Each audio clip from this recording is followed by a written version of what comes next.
اور یہ سورت جسے سورت الکوثر کے نام سے آپ جانتے ہیں، یہ حضور کے قلب اطہر پہ نازل ہوئی۔ ارشاد ہوا انا آتیناک الکوثر، محبوب ہم نے آپ کو کوثر عطا کیا۔ اپنے محبوب کے قلب اطہر کو تسلی تھی، ہم نے آپ کو کوثر عطا کیا۔ کوثر کے بہت سارے معنی ہیں، ان میں سے ایک معنی اولاد کثیر بھی ہے۔ یہ کہتے ہیں کہ آپ ابتر ہو گئے، اب آپ کا کوئی نام نہیں لے گا، لیکن محبوب میں خدا ہو کے وعدہ کرتا ہوں زمانے پہ نام باقی رہے گا تو میرے محمد کا ہی رہے گا۔ فصلی لربک وانحر، اپنے رب کے لیے آپ نماز پڑھیے اور قربانی کیجیے۔ ان شانئک ھو الابتر، بے شک آپ کا جو مبغض ہے، دشمن ہے، معاند ہے۔ آس بن وائل کی اولاد تلاش کرنے نکل جائیں تو آپ کو آس بن وائل کی اولاد نہیں ملے گی۔ گو حضور علیہ الصلوۃ والسلام کے بیٹے اولاد نرینہ حضور کی حیات ظاہریہ میں ہی انتقال کر گئے، لیکن حضور کی نسل حضور کی بیٹی کی طرف چلی۔ اب کائنات کا کوئی گوشہ ایسا نہیں جہاں میرے محمد کے بیٹے نہ پائے جا رہے، حضور کی اولاد کثرت کے ساتھ موجود نہ ہو۔ کربلا میں خاندان نبوت کو کاٹ کے رکھ دیا گیا اور صرف امام زین العابدین بچے، لیکن اس کے باوجود کائنات کے کسی گوشے میں چلے جائیں آپ کو سادات ملیں گے، حضور کی اولاد ملے گی۔ یہ ہے حضور کی نسبی اولاد، اور جو حضور کی مانوی اولاد ہے وہ ساری امت ہے۔ اور حضور نے فرمایا انما انا لکم مثل الوالد، میں تمہارے لیے باپ کی جگہ پہ ہوں۔ تو پوری امت مسلمہ حضور علیہ الصلوۃ والسلام کی مانوی اولاد ہے، آقا کریم ان کے روحانی باپ ہیں اور وہ حضور کے روحانی بیٹے ہیں۔ تو کائنات کا کوئی بھی گوشہ ہو، کوئی پستی ہو، کوئی بلندی ہو، کوئی ملک ہو، کوئی دیس ہو، کوئی جزیرہ ہو، آپ جہاں بھی پہنچیں گے تمہیں حضور علیہ السلام کے کلمے کی صدا ضرور آئے گی۔ تو یہ ہے حضور علیہ الصلوۃ والسلام کے نام کی بقا اور حضور کے ذکر کا باقی رہنا، جو میرے رب نے وعدہ کیا تھا۔ دشمن مٹ گیا رب کے وعدے کے مطابق، اور محبوب کا نام باقی رہا۔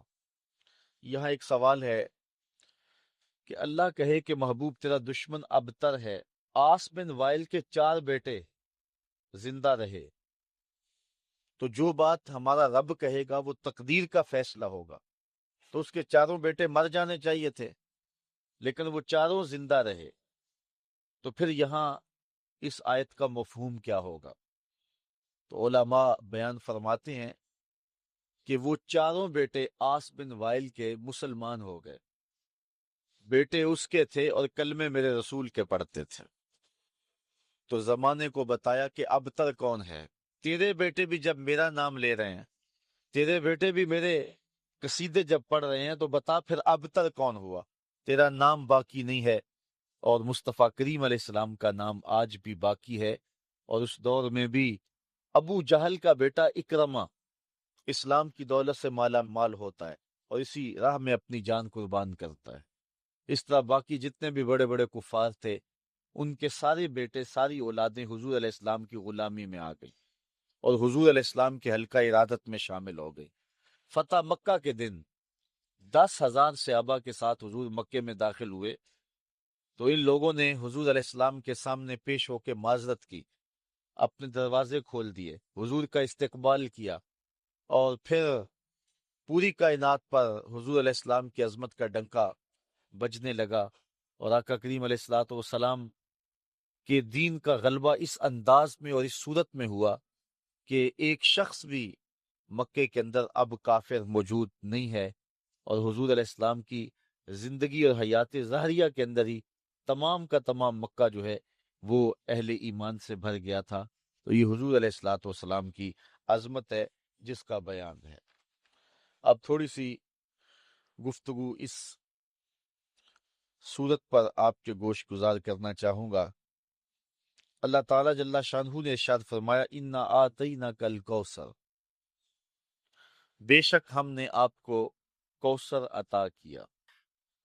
یہاں اتینا کے لفظ نہیں ہے، آتینا کے، یعنی اتینا اگر ہوتا تو اس کا معنی ہوتا ہم نے آپ کو کوثر دیا، اور جو چیز دی جائے وہ واپس بھی لے لی جاتی ہے، لازمی نہیں ہے کہ وہ واپس نہ لی جائے، واپس لینا چاہے دینے والا تو وہ لے بھی سکتا ہے، یہ ہے کسی چیز کا دینا، اور یہ اتینا نہیں آتینا ہے، تو اس کا معنی جو ہے عطا کرنا، یعنی یہاں یہ معنی نہیں ہے کہ ہم نے کوثر دیا، بلکہ کوثر دیا اس معنی میں ہے کہ ہم نے آپ کو کوثر دے دیا، تو جو چیز دی جائے وہ قابل واپسی بھی ہوتی ہے، اور جو دے دی جائے تو اس فرق کو آپ سمجھتے ہیں کہ پھر وہ واپس نہیں لی جاتی۔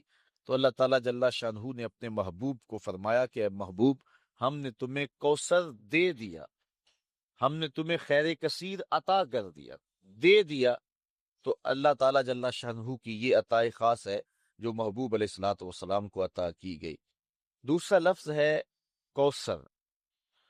کوثر ہر کثرت کو کہتے ہیں، الخیر الکثیر فی الدنیا والدین، دنیا اور دین کی ہر کثرت کو کوثر کہتے ہیں، وخیرات الآخرہ، اور آخرت کی ہر بھلائی کو کوثر کہتے ہیں، یعنی کوثر کے دامن میں وسعت بہت ساری ہے، ہم نے آپ کو کوثر دیا، یعنی بہت ساری کثرتیں عطا فرمائیں۔ اس پر علماء نے بہت کچھ لکھا ہے، اور اس کے کئی معنی اور کئی اس کے مطالب بیان فرمائے ہیں کہ کوثر سے مراد کیا ہے۔ مفسرین کی ایک جماعت یہ کہتی ہے کہ کوثر سے مراد ایک نہر ہے جو جنت میں بہتی ہے، وہ محبوب علیہ السلام کو عطا کی گئی۔ تو یہاں محبوب کو کہا کہ محبوب یہ دنیا کیا ہے، آپ کو تو جنت کی نہر عطا کر دی گئی ہے۔ جنت میں کل 4 نہریں ہیں، مائے معین، کوثر، سلسبیل اور تسنیم۔ تو یہ جو کوثر نہر ہے یہ خاص طور پہ اللہ تعالیٰ نے اپنے محبوب کو عطا فرما دی۔ حضرت انس رضی اللہ تعالی عنہ سے روایت ہے، حضور نبی رحمت صلی اللہ علیہ وآلہ وسلم نے ارشاد فرمایا کہ جنت میں ایک نہر ہے جس کا نام کوثر ہے، اس کے جو کنارے ہیں وہ سونے اور چاندی کے ہیں، اور اس کے نیچے جو زمین ہے وہ موتیوں، ہیروں اور جواہرات کی ہے، اور اس کی مٹی کستوری کی ہے، اور حضور نے یہ بھی ارشاد فرمایا کہ اس کا جو پانی ہے وہ دودھ سے زیادہ سفید ہے، شہد سے زیادہ میٹھا ہے، اور برف سے زیادہ شفاف اور ٹھنڈا ہے، اور اس میں بختی اونٹوں کی گردنوں کے برابر گردنیں رکھنے والے جانور ہیں جو اس نہر کے اندر جو ہیں وہ تیرتے ہیں۔ ایک روایت میں ہے حضرت عمر رضی اللہ تعالی عنہ نے جب حضور سے اس کوثر کا تذکرہ سنا جس کے بارے میں حضور نے فرمایا کہ یہ خاص نہر اللہ نے مجھے عطا کی ہے، تو حضور نے فرمایا اس کا پانی شہد سے زیادہ میٹھا ہے، برف سے زیادہ ٹھنڈا ہے، اور دودھ سے زیادہ سفید ہے، اور اس کی تہ میں کستوری بچھی ہوئی ہے، اس کے سونے اور چاندی کے کنارے ہیں، اور اس میں بختی اونٹوں کی گردنوں کے برابر جانور ہیں۔ تو حضرت عمر رضی اللہ تعالیٰ عنہ نے عرض کی حضور پھر تو جب انہیں دیکھیں گے تو لطف ہی آ جائے گا، تو حضور علیہ السلام نے فرمایا اے عمر جب ان کو کھاؤ گے تو لطف اور زیادہ آئے گا۔ وہ خاص نہر ہے جو کوثر کی اللہ تعالیٰ نے اپنے محبوب کو عطا فرمائی ہے۔ ایک قول یہ ہے، اور دوسرا قول یہ ہے کہ اس سے مراد حوض کوثر ہے جو اللہ تعالیٰ نے اپنے محبوب علیہ السلام کو عطا فرمایا ہے، اور وہ میدان محشر میں ایک بہت بڑا حوض ہوگا جس سے حضور علیہ السلام کے غلام پانی پئیں گے، اور فرمایا کہ اس کے اوپر جو پیالے رکھے ہیں وہ ستاروں کی تعداد کے برابر ہے۔ اور حضرت امام قرطبی نے الجامعہ لاحکام القرآن میں لکھا ہے کہ حوض کوثر کے چاروں کونوں پر چاروں صحابی تشریف فرما ہوں گے، اور جن کے سینے میں ان میں سے کسی ایک کے لیے بھی بغض ہوا اس کو کوثر کا جام نصیب نہیں ہوگا۔ جس کو کوثر کا جام نصیب ہو گیا 50,000 سال کا دن ہے جس نے ایک جام بھی پی لیا اس کو پورا دن یعنی 50,000 سال پیاس ہی نہیں لگے گی۔ یہ حوض کوثر کے پانی کی صورت ہے جو اللہ تعالیٰ نے حضور کو عطا فرمایا ہوا ہے۔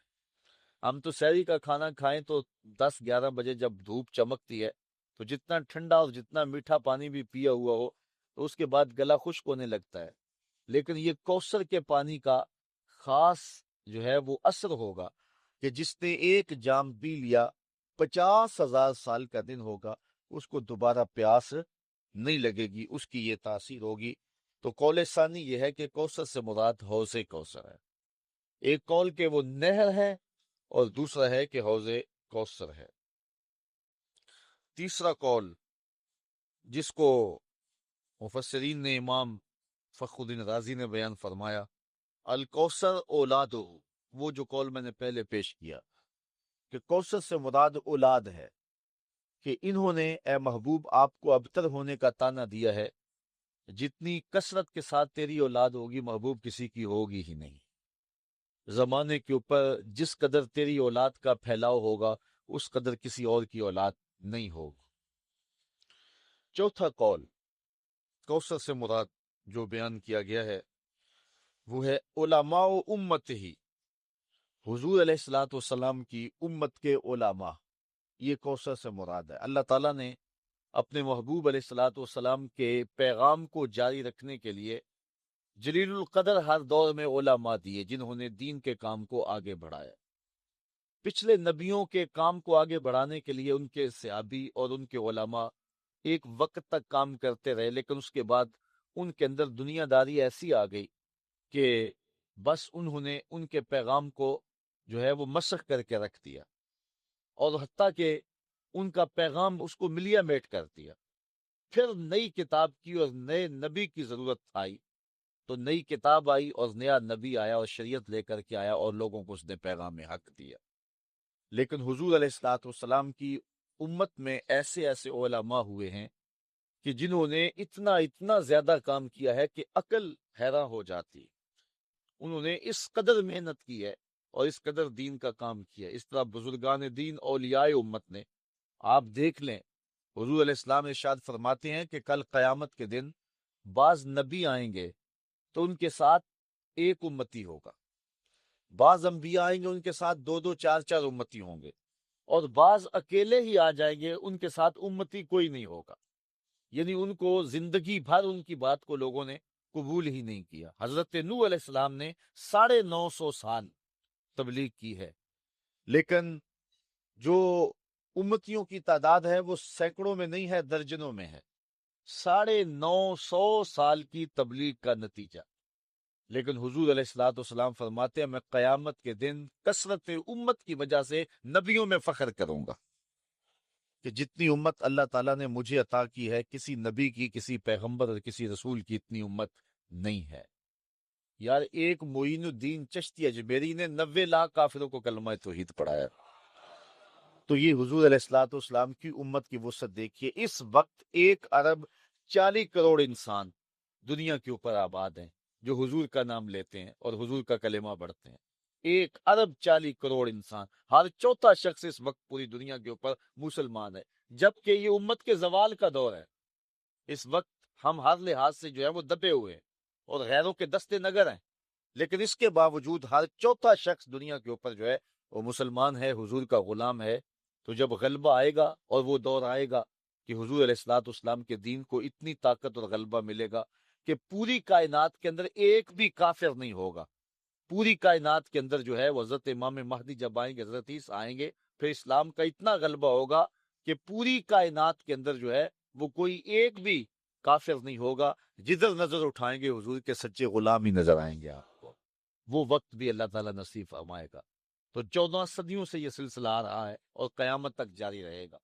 تو حضور فرمایا میں کل قیامت کے دن کثرت امت کی وجہ سے نبیوں پر فخر فرماؤں گا۔